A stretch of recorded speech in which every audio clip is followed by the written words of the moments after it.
Welcome to Star Trek 101. We're going through all the original episodes in production order, and we'll discuss the themes, characters, and cultural relevance of Star Trek, the original series. Tonight, the second pilot, Where No Man Has Gone Before. We suggest you watch this episode before watching our review. If not, spoiler warning. If you're already familiar with the original series and just want to watch our analysis, this is the episode where Kirk's best friend gets god powers and then Kirk's got to go beat him up. All right, hi, my name is Joseph. I'm Clovis, and this was Where No Man Has Gone Before. Where no man has gone before. They didn't start saying no one until the next generation. This is Where No Man Has Gone Before. Which was my absolute all-time favorite Star Trek episode. When I saw that for the first time as a kid, I was like totally amazed. I just thought that was the greatest story I've ever seen in my life.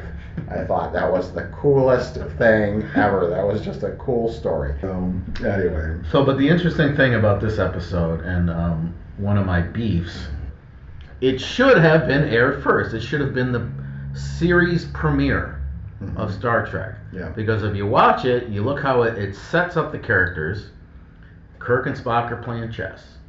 You know, introduces the characters just fine and good, introduces the major players, you get to know them a little bit. The first episode they did air was the episode with the salt monster.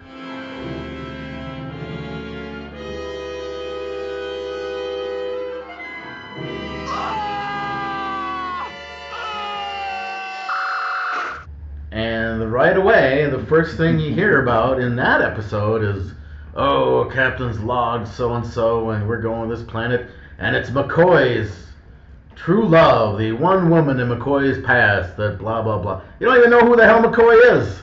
It's the first show, it's the first episode of the series. Yeah. Who the hell is he talking about? So, you know, I don't know. I thought the whole series as a whole would have been a lot better that way. So the characters. So as I was saying, right from the very first episode of production, they introduced the three-dimensional chess. I love chess. They actually have the actual three-dimensional chess, but I've never tried to play it. Oh, you never played it? Yeah, I've never tried to play three-dimensional chess. But I do love chess, and I loved that Captain Kirk and Spock were matching wits in a chess game. I think that was great. Spock was my hero. I'm just going to let everybody know. Spock was a lot of people's hero. Star Trek, to me, wasn't even Star Trek. Star Trek, when I first started watching it as a kid, was Mr. Spock. That is what I called the TV show, because I loved Mr. Spock. I thought he was the star. I thought everything was about Mr. Spock. But later I realized it was really supposed to be about Captain Kirk. It was an ensemble cast. That's It wasn't true. supposed to be about Captain Kirk. It was about the voyages of the Starship Enterprise. It was. They were fighting for... Anyway. Mr. Spock was an underdeveloped character. He was struggling a little bit to be unpassionate about everything. As a Vulcan, he's hiding his emotions. It's just pure logic. And he wasn't very good at it this first episode. You got to see the soft side of Mr. Spock. And at the very beginning, didn't know how to be passionless. In the second pilot, they hadn't really ironed everything out. The uniforms weren't the same. DeForest Kelley wasn't in this episode. Yeah, it was Dr. what was his name? Dr. Hold on, I wrote it down. He's a forgettable character. Dr. Mark Piper. His name was Dr. Mark Piper. So he died off screen between the pilot. That's not true. Okay. Sulu was there. George Takei, the actor, was there, but I'm not sure if that character was exactly Sulu. And he wasn't at the helm. He was like the mathematician or something. A very minor role in this episode. Yeah, it was pretty. He did have a line. He did have a line or two, but it wasn't exactly the same character. And Nichelle Nichols was missing as well. So I mean, it was a pilot. You could tell it was a pilot. But all that being said, it should have been the first episode they aired. But something we gotta go back to. We forgot to mention this. Look at that gravestone. It says James R. Kirk and not James T. Kirk. Once again, it's a goof up. And I blame the network executives for this one. They didn't come up with his middle name yet, so... The main characters in this episode were Captain Kirk, Mr. Spock, and then the psychiatrist, Dr. Elizabeth Daner, and then Gary Mitchell. And later, that actor starred in 2001: A Space Odyssey. I did not know that. So out of the characters, who's your favorite? If you can say a favorite. In this episode. Oh, in this episode? Yeah. Who do you think was the favorite? Was it Gary Mitchell, Captain Kirk, or Mr. Spock, or the psychiatrist lady? My favorite character was the guy that got choked by the cord. That was No, he was kind of a Lee Kelso, Lieutenant Kelso. Yes, Kelso, the real star of the episode. He was kind of the star. He was just the kind of Gilligan of this episode. Just the young guy that's truly innocent. No one was more innocent than Lieutenant Kelso. He was just the happy-go-lucky friend of everyone doing what he was told and supposed to do. So he was Mr. Innocent. Well, let me ask you this. Yeah. Is incompetence innocent? Yeah. Kelso could have destroyed the whole ship. Yes, incompetence is innocence. Yes, it is. Ignorance is no excuse for breaking the law. Well, if Mitchell hadn't read his mind, that, but clearly in reality and in real life, yes, it is. People break the law out of stupidity all the time, and they're found guilty. No, because yes. All right, what's the difference between manslaughter and first-degree murder? That's intent. Exactly. That's not. Exactly. Ignorance of the law has nothing to do with that. That's surely intent. All right. Well, but you can get going on a sidetrack here. You can get prosecuted for involuntarily manslaughter. Yeah. Right. Yes. He would have been involuntary. He didn't do it on purpose, but he would have been negligent. Is he guilty of first-degree murder? Homicide. If the ship blew up because he didn't realize that the remember, you know what I'm talking about? Kelso, he didn't catch that the little power couplings were corroded. He's guilty. Would have blew up the whole ship. He's guilty in terms of incompetence. Mr. Spock's purely analytical viewpoint of a human soul. But is he guilty in a normal person's viewpoint of a human soul? Well, is he doing the best he can? Yeah, Kelso. Is he doing the best he can? Is he intentionally trying to hurt or harm? Is he intentionally trying to do the opposite? Help everyone. Kelso? Yeah. He was just ignorant. If he had gotten away with what... Well, he was doing his job, which was to help the whole crew. He wasn't paying attention. The whole ship would have blew up. Okay. If Gary Mitchell hadn't caught his mistake, the whole ship would have blew up. My original point was that Kelso was the most innocent of all the people there, and I got to maintain that. I'm going to maintain that. Captain's log, stardate 1313.3. Note commendations on Lieutenant Kelso and the engineering staff. In orbit above us, the engines of the Enterprise are almost fully regenerated. All right, whatever. We're off on a big tangent. I don't want to talk about this part of the thing. The theme started off right away, and it's a continuous theme all throughout all the episodes. Passion versus logic. And it's just so there with Mr. Spock, and all the other characters too. And this time you got to really see it between Captain Kirk and Mr. Spock. I think the forgotten theme, and Bones wasn't in this episode, but the whole dynamic between Bones, Kirk, and Spock is McCoy represents the hyper-emotional part of things, and Spock represents, obviously, the cold logic, unemotional side of things, right? And they both seem to be like, akin to the angels sitting on your shoulder. And they actually frame a lot of shots like that. Bones is on one side of Kirk saying, "This is what we got to do, Kirk. Spock's an idiot." And then they got Spock over here saying, "This is the logical thing to do, Captain. We should do this." And then the episode sort of plays out where Kirk's like, "Yeah, we're gonna be emotional," and then towards the end of the episode, he tempers that a little bit with logic. But most of the time, he comes up with some sort of synthesis between the two.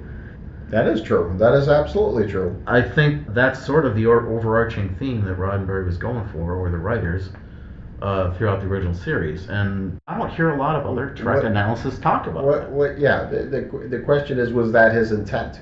And I just think it has to be in part. Otherwise, the character of Spock wouldn't exist at all. I don't know. But, George R.R. Martin says the only thing worth writing about is the human heart in conflict with itself, and that this is a perfect example of that. Yeah.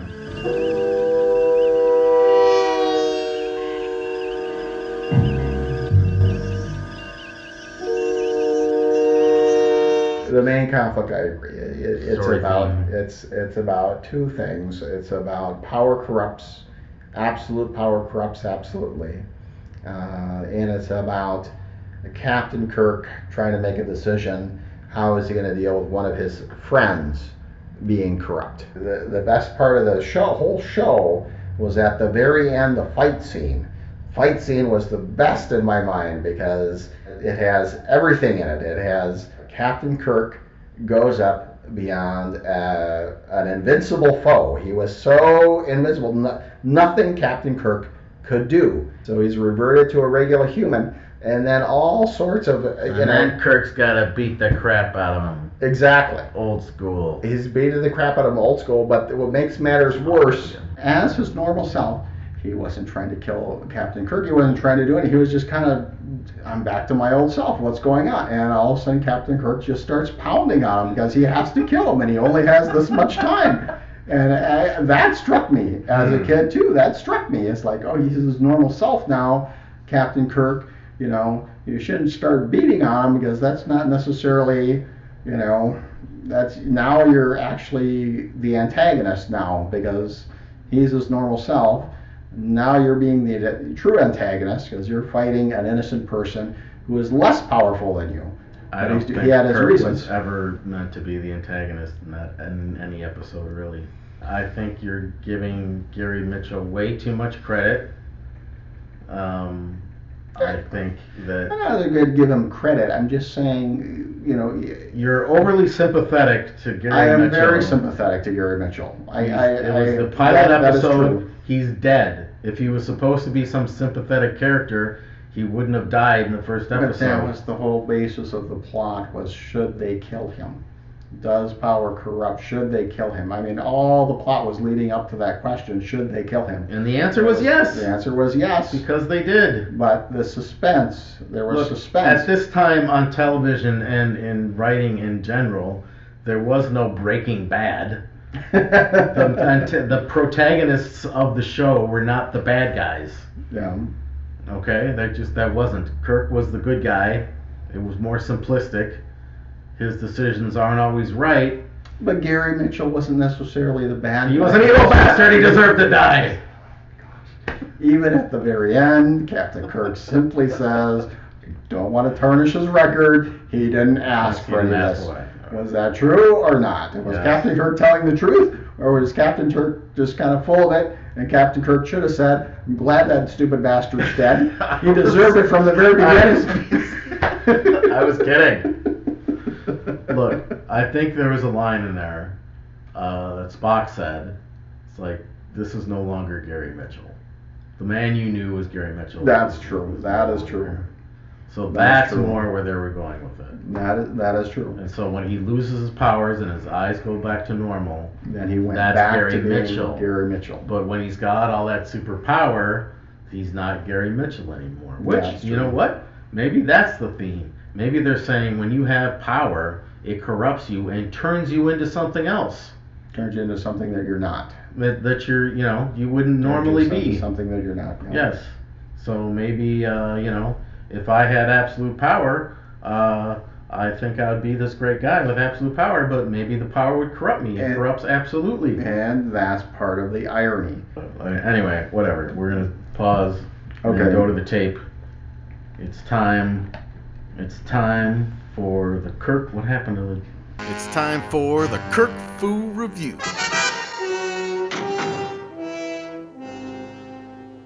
This is a classic move from Captain Kirk, which I like. It's a very cool move, but we note in this particular fight scene, it serves absolutely no purpose whatsoever other than to make Captain Kirk look cool. Which is essential. And he succeeds. So he succeeds at that. All right, here he is. Does a little loop-de-loo. So you think this is worthless. I say he's got to get a better shot. I say... Boom! It was to make him look cool. And of course, the that doesn't do phaser has anything. no effect. Dope! This is a lot of dialogue. We'll skip forward. Got the grave. The grave and everything. Blah, blah, blah. All this boring dialogue. There she goes. Now she's absent. So there's Mitchell. He's got his eyes back to normal. You don't got a lot of time. You better go get him. Look at that look of determination on Kirk's face. Kirk's gonna do it. He knows what he's got to do, and he's the man to do it. Pops up right here. Move number 2 is a combination classic right hook, punch to the gut, and double-fisted hammer blow. All right, you got to have some commentary now. What do you think? Boom. There he goes. And here's the hammer blow. Classic Kirk move. Double-fisted hammer blow right here. It ends in some kind of flip. I don't know what happens there. All right. Move number 3 is the 1-2 chop. Followed by the judo flip. What I like about this scene so far, Gary Mitchell is just kind of getting the crap beat out of him. He really offers pretty much no resistance. And I love Kirk's little kung fu stance he's got going on there. Got a good stance. Move number, what was it? Move number 4, the do-si-do twist with a right hook. I think this is Captain Kirk's signature move for this fight. Whoop. Boom. All right, this is going to be the final move that we're going to discuss. Move number 5, the killer boulder blow. Now, the odd thing about the boulder blow, it progresses. Captain Kirk has a boulder. He's going to kill him with his boulder. That doesn't work. Then Gary Mitchell gets a boulder. His boulder's even bigger, and that doesn't work. And then finally, Captain Kirk gets the boulder of all boulders and kills him with the boulder in the background by an avalanche. And that's it for Gary Mitchell. And Kirk finally perfects the boulder blow. This ranks up there amongst the Kirk foos that have been throughout the original series. This is one of the better fight scenes, I think. Kirk's already got a couple of his signature moves in this one, and they only go on from here. Okay, that wraps up episode 1, Where No Man Has Gone Before. If you enjoyed our analysis, please like this video and subscribe to our channel. If you want to contribute to our production, please consider supporting us on Patreon. Otherwise, thanks for watching. Next week, we'll be watching the Corbomite Maneuver, episode number 2 in the original production order. So you can watch the episode. Star Trek is available on all the streaming channels, all the good ones, and then come join us for our analysis. So I don't know. There was just all that, As a kid watching this show, I just thought It was complexly themed. It blew was your little mind. Yeah, it is exactly what happened. Yeah.